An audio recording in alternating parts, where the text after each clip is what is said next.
আমি হচ্ছে নবনির্বাচিত সহসভাপতি, বুঝলি? আমার নামে এলাকায় মানুষজন সব ধসে। কি করে? ধসে। কোন গুলামের প্রতি সাহস আছে নাকি আমার গায়ে হাত দেওয়ার? এলাকায় এসে একদম বাইটে দেবো না, একদম সাইজ করে। এলাকার কুত্তাও পর্যন্ত আমার সামনে আসে না, সবসময় পিছে পিছে ঘুরে, কারণ সামনে আসলেই বাইটেই দেবো। ওরা মারে যাবে। এটা কি করলি? ও তুই কার গায়ে দিছস? এটা করলি এটা কি?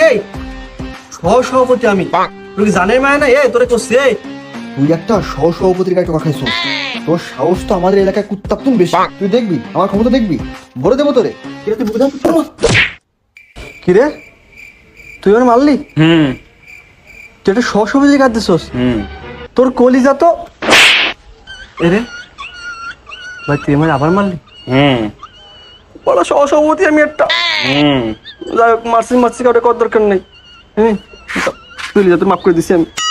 A few moments later. তোর এলাকায় কোনো সমস্যা হলে আমারে বলবি। আমি আছি এলাকার সহসভাপতি। এই সবারই বারো একদম সাইজ করে দেবো, বুঝছিস? একটু আগে একটা বারো ঝুলে ফেলাইছি। কি মাছ যাতে দিছে একটু আগে। ওরে বাবারে, থাক, মাফ করে দিছি। এদিক দিয়ে তাড়াতাড়ি চল, এই জায়গাটাই পাপ, এই জায়গাটাই খারাপ। সহমত ভাই, চলো।